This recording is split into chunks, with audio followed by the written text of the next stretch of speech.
Hey hello guys, Madhubala episode number 83. இவங்க வேற தண்ணியில உதிச்சுட்டாங்களா, யாராச்சும் வந்து காப்பாற்ற மாட்டாங்களா அப்படின்ற ஒரு ஹேக்கத்தோடு இந்த இடத்துல முடிச்சிருந்தாங்க. ஸோ அங்கேருந்து அப்படியே கண்டினியூ பண்ணிக்கலாம். ஸோ கைஸ், எனக்கு மட்டும் இல்லை, இந்த எபிசோட் நிறைய பேருக்கு ஃபேவரட்டாக இருந்திருக்கும். கரெக்டாக அந்த நேரம் பார்த்து ஆர்கே வந்துட்டாரு. அப்படியே வந்து ஆர்கே வந்து ஹெல்ப் பண்ணுறாரு மதுவுக்கு. வான்னு சொல்லிட்டு. ஆனால் மது வந்து ஆர்கேயோட உதவியை வந்து நிராகரிக்கிறாங்க. அப்படியே அவங்க கையை பிடிக்கிறாரு. பட் ஆனால் தட்டி விடுறாங்க மதுவும். அப்படியே ஆர்கேவும் வந்து சுற்றி முற்றி பார்க்குறாரு. அவரோட செட்டு தானே, அவருக்கு என்னென்ன பொருள் எங்கெங்கே இருக்குன்னு நல்லாவே தெரியும் இல்லையா. இதே இடத்துல தானே நிறைய ஆக்டிங் பண்ணியிருக்காரு. ஸோ அப்படியே வந்துட்டு உயிர் வேற வருதுன்றத அவருக்கு சென்ஸ் பண்ணிட்டு காப்பாற்றுறதுக்காக முயற்சி பண்ணுறாரு. அப்படியே ஆர்கேவும் என்ன பண்றாங்கன்னா அப்படி புளிச்சு இழுத்து விட்டுறாரு. கண்டிப்பா தண்ணியில பட்டுச்சுன்னா உயிருக்கு ஆபத்துன்னு தெரிஞ்சதுனாலதான் ஆர்கே இவங்களை இப்படி காப்பாத்துறாரு. அது புரியாத மதுவும் வந்துட்டு கோவத்துல என்னை வீடு அப்படின்னு கத்தி பிடிச்சி தள்ளி விட்டாங்க. அந்த சைடில் போயிட்டு நிற்கிறாங்க. கரெக்டாக எலக்ட்ரிக் ஒயர் வந்து தண்ணியில் பாஸ் ஆகி ஒரு பிளாஸ்ட் நடக்குது. அந்த பிளாஸ்ட் வந்து மது மேலே படக்கூடாதுன்னு ஆர்கே அப்படியே மறைச்சி நிற்பாரு பாருங்க. மை காட், செம சீன் அதெல்லாம். அப்படியே வந்துட்டு இப்போ தான் மதுக்கு புரியுது.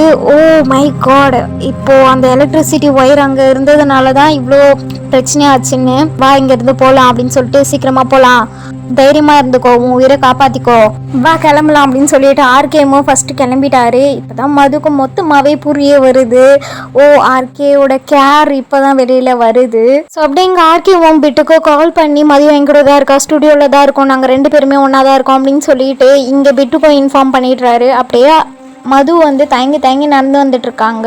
நான் ஆல்ரெடி சொன்ன மாதிரி அவங்க காலில் ஆணி குத்திருக்கோம். இங்கே ஆர்கேவும் வந்து டோர் ஓப்பன் பண்ண ட்ரை பண்ணுறாரு. பட் அன்ஃபார்ச்சுனேட்லி இது ஜாம் ஆகிருக்கு இந்த டோரு. ஹலோ, கதவை திறங்க. ஆர்கே சார், நீங்கள் உள்ளே போன நேரத்தில் இருந்தே நாங்கள் கதவை திறக்க ட்ரை பண்ணிட்டு இருக்கிறோம். ஆனால் மழை காரணமாக கதவு ஜாம் ஆயிடுச்சு போல. அப்போ வேற யாரையாவது கூப்பிடுங்க, ஏதாவது எடுத்துட்டு வாங்க, கதவை எப்படியாவது திறங்க. சார், இரும்பு கம்பியை வச்சு கூட ட்ரை பண்ணோம், ஆனா கதவு திறக்கல. வெளியில வேற வெதர் ரொம்ப மோசமா இருக்கு, மழையும் அதிகமாயிட்டே இருக்கு. முதல்ல கதவை திறக்க ஆளுங்களை கூப்பிட்டு வாங்க, போங்க. பெட்டர் மார்னிங் வரைக்கும் வெயிட் பண்ண வேண்டிய சுச்சுவேஷன் வரும். பாத்தியா, உன்னாலதான் மார்னிங் வரைக்கும் இந்த டோர் ஜாம் ஆகி கிடக்கும். இவ்வளவு பெரிய மும்பைல உனக்கு சாகுறதுக்கு இந்த இடம் தான் கிடைச்சதா? இங்க மதுவை டென்ஷன் பண்ணிருக்க. மதுவும் வந்துட்டு அப்படியே மயங்கி கீழே விழ போக கரெக்டாக ஆர்கே வந்துட்டு பிடிச்சிட்டாரு. வாவ், நைஸ் இல்லை, பயங்கரமா இருக்கு. Okay fine. பட் ஆர்கே வந்துட்டு இந்த சமயம் மதுவை அப்படியே விட்டு போகாம வேற வழி இல்லை. மது மற்றவங்க யாரோ கேர் பண்ண மாட்டாங்க, இங்கே ஆர்கே இதை கேர் பண்ணி ஆகணும். அப்படியே வந்து டிவி நியூஸ் ஓடிட்டு இருக்கு. கனமழை காரணமாக பல இடங்கள்ல தண்ணி நிரம்பிடுச்சு. பலமான மழையால சாலை போக்குவரத்து முழுசும் மூழ்கி இருக்கு. மேலும் அடுத்த 24 மணி நேரத்துக்குள்ள மிகவும் பலமான மழை பெய்யும்னு வானிலை ஆய்வு மையம் எச்சரிக்கை கொடுத்துருக்குறாங்க. ஐயோ கடவுளே, மது எங்க இருந்தாலும் அவளை பார்த்துக்கோங்க. கால் வருது. மது, ஹலோ வணக்கம், நான் ராதா பாட்டியா பேசுறேன் அப்படின்னு சொல்றாங்க. ராதாமாவும் ரிஷபோட அம்மா. மது எங்க இருக்கா, அவ வந்துட்டாளா, அவள் நல்லா இருக்கால அப்படின்னு சொல்லிட்டு ஒரு அம்மாவோட பதட்டத்தை இந்த இடத்துல காட்டுறாங்க. அதுதான் சொல்றதுக்காக ஃபோன் பண்ணினேன். பிட்டு ஃபோன் பண்ணியிருந்தாரு. ஆர்கேக்கு மது கிடைச்சிட்டாங்களா, 2 பேரும் பத்திரமா இருக்கிறாங்க, எல்லா இடத்துலயும் தண்ணி நிரம்பிருச்சு, அதனால வீட்டுக்கு திரும்ப வர கஷ்டமா இருக்குன்னு சொன்னாங்க. ஆனா பயப்பட எதுவும் இல்லை, ஆர்கே அவங்க கூட தான் இருக்கிறாரு, ஒன்றும் கவலைப்படாதீங்க அப்படின்றாங்க. ஏ கடவுளே, உனக்கு ரொம்ப நன்றி. ஆக்சுவலி உங்களை நேரில் பார்த்து பேச ஆசைப்பட்டேன், ஆனால் இப்போ ஃபோனில் பேசுகிற வாய்ப்பு கிடைச்சிருக்கு. அதனால ஒரு விஷயம் சொல்லணும். உங்கள் மக ரொம்ப நல்ல பொண்ணு, நானும் ஒரு அம்மா தான், இருந்தாலும் சொல்கிறேன். மதுக்கு இந்த கல்யாண வாழ்க்கை சரியானது இல்லை, ஆனால் ரிஷப்க்கு இந்த உறவு தான் ரொம்ப தேவை. என் மகனுக்கு இப்படி ஒரு வாழ்க்கை துணை கண்டிப்பாக வேணும். நல்ல பிள்ளையை பெற்றெடுத்த பெருமையே தனி. பத்மினிமா, இந்த வீட்டில் மகளை சரியா நடத்தலைன்னு நான் ஒத்துக்கிறேன், ஆனால் மதுவை பார்த்ததும் என் நம்பிக்கை மறுபடியும் உயர்ந்துடுச்சு. ஒரு நாள் எல்லாம் சரியாயிடும்னு. அவங்க வீட்டுக்கு வந்ததும் உடனே உங்களுக்கு ஃபோன் பண்ணுறேன். நீங்கள் ஒன்றும் கவலைப்படாதீங்க, கண்டிப்பாக அவங்க சேஃபாக இருப்பாங்க. வைக்கிறம்மா அப்படின்னு சொல்லிட்டு அவங்களும் அவங்க வச்சுட்டாங்க. ஸோ இப்போ கவலையோடு இந்த பத்மினி அம்மாவுக்கோ ராதா அம்மாவோட பேச்சு இப்போ ஒரு நம்பிக்கையை கொடுத்துருக்குன்னு கூட சொல்லலாம். அப்படியே வந்து பத்மினி அம்மாவோ கடவுளை பார்த்து, கடவுளே நீ தான் வந்துட்டு என் குழந்தைய காப்பாற்றணும், மீண்டும் அவள் வாழ்க்கையில் சந்தோஷம் வர நீ தான் பார்த்துக்கணும் அப்படின்னு சொல்லி இங்கே வேண்டிட்டு இருக்காங்க. அப்படியே கட் பண்ணால் இங்கே நம்ம ஆர்கே மதுவை தூக்கிட்டு வந்துட்டு இங்கே பேக்ரவுண்டில் சாங் ஓடிட்டு இருக்கு. Why this episode was my favorite அப்படின்னு கேட்டிங்கன்னா லிட்ரலி இந்த எபிசோடில் தான் ஆர்கே மது மேலே ஒரு கன்சர்ன் இருக்கும், கேர் ஸ்டார்ட் ஆகும். இந்த எபிசோடு ஒரு டேர்னிங் பாயிண்டாகவே இருக்கும். அப்படியே கோபத்தோடு இருந்த இரு இதயங்கள் அப்படியே காதலை நோக்கி பயணம் பண்ணோம். அப்படியே ஆர்கேவும் மதுவை தொட்டு பார்க்குறாரு. பார்த்தா பயங்கரமாக ஃபீவர் அடிக்குது.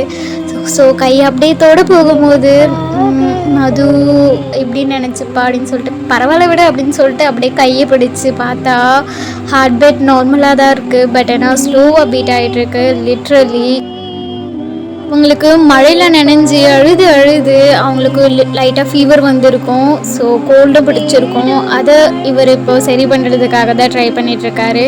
ஸோ தன்னோட காலையே மது தொட விடாமல் பார்த்துக்கிட்ட இவர் இப்போது மதுவோட காலை பிடிச்சி பார்த்தா அந்த இடத்துல பயங்கரமாக ப்ளீட் ஆகிட்டுருக்கு. ஓ மை காட், அவங்களுக்கு அந்த இடத்துல தான் ஆணி குத்தி ரத்தம் வந்துட்டுருக்கு. ஸோ அதையும் கண்டுபிடிச்சி பார்த்துட்டு அப்படியே காலை தேய்க்கிறாரு. உடம்பு கொஞ்சம் ஹீட் பண்ண ட்ரை பண்ணுறாரு. அப்போ தான் அவங்களுக்கு முழிப்பு வரும்னு சொல்லிட்டு.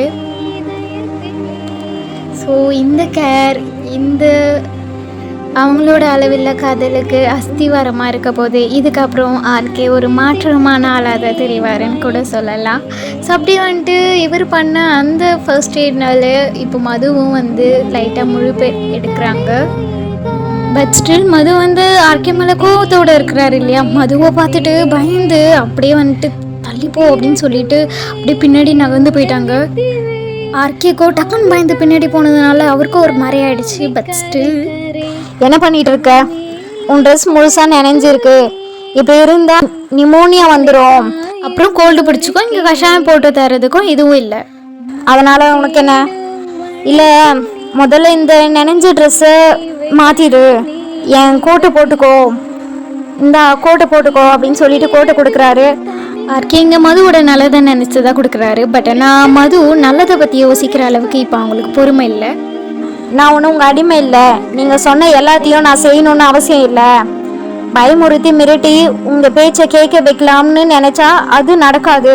இவங்களோட பேச்சு கேட்ட ஆர்கேவும் டென்ஷன் ஆகாமல் அவரோட கோட்டை எடுத்து மது மேலே தூக்கி போடுறாரு. பட் ஸ்டில் மதுவும் எனக்கு ஒன்று இது தேவையில்லை அப்படின்னு சொல்லிட்டு தூக்கி விசிறி போடுறாங்க. மது அவங்க கோவத்தில் அந்த மாதிரி பண்ணுறாங்க. இது அவங்க வேணுமென்ட்டே பண்ணணுன்ட்டு அவங்க நினைக்கல தான். இருந்தாலும் அந்த வலியோட அப்படியே எழுந்திருச்சு. ஆர்கே சொன்னது ஒரு வகையில் உண்மை தானே. இந்த மாதிரி அவருங்க இதே நினைஞ்ச ட்ரெஸ்ஸோடு இருந்தாங்கன்னா கண்டிப்பாக கோல்டு பிடிச்சிக்கும், உடம்பு சரியில்லாமல் போகும். அதை நினச்சி திரும்பவும் அவங்க என்ன பண்ணுறாங்கன்னா எனக்கு குளிராக இருக்கேன்னு சொல்லிட்டு அந்த பக்கத்தில் ஏதோ ஒரு கிளாத் இருக்கும். ஸோ அதை மாட்டி வச்சுருப்பாங்க. அதை எடுத்து ஒதிட்டு சரி போட்டுக்கலாம் அப்படின்னு சொல்லிட்டு ட்ரை பண்ணுறாங்க. பட் ஸ்டில் அதில் நிறைய டஸ்ட் இருக்கும் போல். அதனால் அவங்களுக்கு தும்பலாகவே வந்துட்டுருக்கு. போட்ட பிறகும் பயங்கரமாக தும்பல் வந்துட்டுருக்கு. அதெல்லாம் பார்க்குற ஆர்கேவும் இதுவா தேவையில்லை அப்படின்னு சொல்லிட்டு அத்தை தூக்கி போட்டுட்டு RK don't misbehave with me அப்படின்றாங்க. பட் ஸ்டில் அப்படியா? அப்போ நான் இங்கே வரேன், நீ உன் ட்ரெஸ்ஸு நீயே மாற்றிக்கிறியா இல்லை நான் மாற்றி விடவா சொல்லு? அதை பற்றி யோசிக்கவே வேண்டாம். நான் மிரட்டலை, நான் அப்படி செய்ய முடியும்னு உனக்கே நல்லா தெரியும் மிஸ்டர் ரிஷப் குண்ட்ரா. சரி, ட்ரெஸ் மாற்றிக்க சொல்கிறீங்க, ஆனால் எங்கே மாற்றுறதுன்னு சொல்லுங்கள். அப்படி இங்கே மதுவும் பேசிகிட்டு இருக்க கரெக்டாக அங்கே பின்னாடி ஆர்கே என்னமோ பண்ணிகிட்ருக்கிறாரு. அதுவும் எங்கே போயிட்டான் இவன் அப்படின்னு சொல்லிட்டு அப்படியே திரும்பி பார்க்குறாங்க, தேடுறாங்க அவங்கள. அப்படியே திரும்பி பார்த்த உடனே இங்கே ஆர்கேவும் அவங்க ட்ரெஸ் சேஞ்ச் பண்ணிக்கிறதுக்காக பிளேஸ் ரெடி பண்ணிகிட்ருக்காரு. அவங்க தூக்கி போட்ட அந்த துணியை வச்சு ஒரு மறைமுகமான ஒரு இடத்தை உருவாக்கி தராங்க மதுக்காக. Oh, this is called manly behaviour. இந்த நேரத்தில் அதுவும் என்கிட்ட சொல்லாமல் நீ இங்கே எதுக்காக வந்த? கல்யாணத்துக்கு முன்னாடியே சொல்லியிருக்கலாம் இல்லை? உனக்கு நடுராத்திரி இப்படி தனியாக அலையிற பழக்கம் இருக்குன்னு சொல்லு. எதுக்காக இங்கே வந்த? எவ்வளோ பெரிய சண்டையாக இருந்தாலும் நீ தான் ஃபைட் பேக் பண்ணுறாள்ல, அப்புறம் எதுக்காக இங்கே வந்தேன்னு சொல்லிட்டு கேட்டுகிட்டே இருக்கிறார். பட் ஆனால் மதுக்கிட்டேருந்து எந்த ஒரு ரெஸ்பான்ஸும் வரல. பட் ஸ்டில் ஆர்கேவும் அமைதியாக காத்துட்ருக்காங்க அவங்களோட ரெஸ்பான்ஸ்க்காக. நான் உங்ககிட்ட கேள்வி கேட்டேன், பதில் சொல்லு. நான் ஒன்று கேட்டேன், பதில் சொல்லலைன்னா நான் அங்கே வந்துடுவேன். அதுக்கு முன்னாடி நீ இங்கே என்ன பண்ணிட்டு இருக்க? நீ இதுக்காக என்ன தேடி இவ்வளவு தூரம் வந்தன்னு மது கேக்குறாங்க. அப்படியே ஆர்கேவோ யோசிச்சு பாக்குறாரு. உனக்குள்ள கொஞ்சமாவது மனித தன்மை இருந்தா அந்த பொண்ணு கிட்ட போய் மன்னிப்பு கேளு.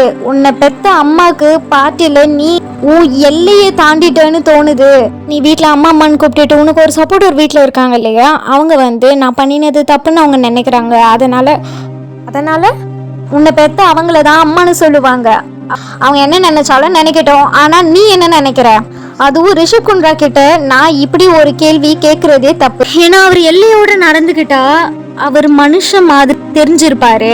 முதல்ல நான் கேட்ட கேள்விக்கு பதில் சொல்லு. நீ இங்க எதுக்காக வந்த? சாரி மிஸ்டர் ரிஷப் குண்ட்ரா, நம்ம கான்ட்ராக்ட்ல உங்க ஒவ்வொரு கேள்விக்கும் நான் பதில் சொல்லணும்னு எந்த கண்டிஷன்லயும் இல்ல. குரல்ல இவ்வளவு கோவத்தோட பேசுறதை விட நான் சரியான நேரத்துல வரலன்னா, உன்னோட உயிர் காப்பாற்றப்படலன்னா நீ செத்து போயிருப்ப, அதை நினைச்சு பேசு. உன் உயிர் போயிருக்கும். அப்படி நடந்திருந்தா உனக்கு சந்தோஷம் தானே? ஆஹா, அப்ப என் கடன் யார் கொடுப்பா? 40 லட்சம் என் ரத்தமும் வியர்வையும் சிந்தி சம்பாதிச்சு 40 லட்சம். உன்னை சாகடிக்கிறதுக்காக நான் அந்த பணத்தை செலவு பண்ணல. உன் உயிர் ரொம்ப விலை உள்ளது. அந்த உயிர் அதோட நான் விளையாட முடியும். வேலை இடையில வீட்டுல இருக்கும்போது, ரெஸ்ட் எடுக்கும்போது, இல்ல செய்ய ஒன்னும் இல்லாத நேரத்துல நீ என்னோட பொம்மை. நான் என்னோட பொம்மை கிட்ட எப்பெல்லாம் தோணுதோ அப்பெல்லாம் விளையாடலாம். என் பொம்மை உடைஞ்சு போறத நான் எப்படி பார்த்துட்டு இருப்பேன்? அப்படிதானே? Better off. இதெல்லாம் உனக்கு காமெடியா தெரியுதா? காமெடின்னு தெரியல, ஆனா இதுல எனக்கு ரொம்ப சந்தோஷம் இருக்கு அப்படின்னு சொல்லிட்டு அவரு அங்க போயிட்டாரு. இங்க மதுவும் யோசிக்கிறாங்க, என்னடா இவன் கேர் பண்றான், பட் ஆனா ஏதோ உள்கொத்து வச்சே பேசுறானே அப்படின்னு சொல்லிட்டு. பட் என்னதான் இங்க ஆர்கே விளையாடக்கூடிய பொம்மைன்னு சொல்லியிருந்தாலும், but still he used to care, he used to love that பொம்மை, ரைட்? அப்படியே இங்கே மதுவும் தயங்கி நடந்து வந்துட்டு இருக்கிறதையும் ஆர்கே பார்க்குறாரு. ஸோ ஆர்கே ஆல்ரெடி காலில் காயம் பட்டிருக்கிறத பார்த்துருப்பாரு இல்லையா? ஸோ அதை யோசிச்சு இவரும் என்ன தயங்கி நடந்து வரா, காயம் ரொம்ப பலமாக இருக்கோ அப்படின்னு சொல்லிட்டு இங்கே ஆர்கேவும் என்னதான் கேர் இல்லாத மாதிரி அப்படி நின்றுட்டு இருந்தாலும், ஸோ அப்படியே மதுவும் பொறுமையாக அந்த இடத்துல உட்காந்துக்கிறாங்க. ஸோ அப்படியே அவங்க அந்த காலை பார்க்குறாங்க. அப்போ தான் ரொம்ப ப்ளீட் ஆகிட்டுருக்கு. ஸ்டில் இன்னும் ப்ளீட் ஆகிட்டுருக்கு அப்படின்னு சொல்லிட்டு ஆர்கேவும் பார்க்குறாரு. என்னடா இது ரொம்ப ப்ளீட் ஆகிட்டுருக்கே, சரி ஓகே அப்படின்னு சொல்லிட்டு அவரும் திரும்பவும் போயிட்டு தேடுறாரு. எங்கேயோ தேடுறாரு. என்ன தேடுறாரு? வாட்டரும் பேண்டேட் மாரி ஏதாச்சும் கிடைக்குதா அப்படின்னு சொல்லிட்டு தான் தேடிட்டு இருக்காரு. ஸோ பேண்டேட்காக இப்போ காட்டன் அந்த கிளாத் ரெடி பண்ணிட்டாரு. அதுவும் குழப்பத்தோட அந்த கண்ணோட்டத்தோட அப்படியே பார்க்குறாங்க ஆர்கேவும். என்ன பண்ணுறாங்க அப்படின்னு சொல்லிட்டு அப்படியே கிளாத் எடுத்து இவர் பக்கத்துலேயே வாட்டர் பாட்டில் இருக்கிறத பார்த்துட்டு அப்படியே அந்த வாட்டர் பாட்டிலில் அந்த துணியை அப்படியே நினச்சிக்கா. கொடு, உன் காலை இங்கே கொடு. அதுக்கு அவசியம் இல்லை. பாத்தியா, மரப்பலகைகள் பல வருஷமா இங்கதான் இருக்கு. இதுல துருப்பிடிச்ச ஆணி இருக்கிற வாய்ப்பு இருக்கு. உன் காலில் குத்தின ஆணியும் அந்த ஆணியா இருக்கலாம்ல. இதை உடனே சரி பண்ணணும். துருபிடிச்ச ஆணி காலில் குத்தினா என்ன ஆகும் தெரியுமா? இன்ஃபெக்ஷன் அதிகமாயிரும். அதுவும் இந்த இடத்துல நம்ம இன்னும் எவ்வளவு நேரம் இருப்போம்னு தெரியல. இன்ஃபெக்ஷன் அதிகமாகி என் பொம்மையோட காலை வெட்டுற மாதிரி கூட நிலைமை வரலாம். என்ன பண்றீங்க? என் காலை விடுங்க. அப்படியே காலை பிடிச்சு மருந்து போடுறதுக்காக ட்ரை பண்றாரு. என்ன பண்றீங்க? என் காலை விடுங்க. அப்படியே இந்த எபிசோட் முடியுது. See you on next episode. Until then, this is Manisha saying tata, bye bye. Next எபிசோடும் பயங்கரமா இருக்க போகுது.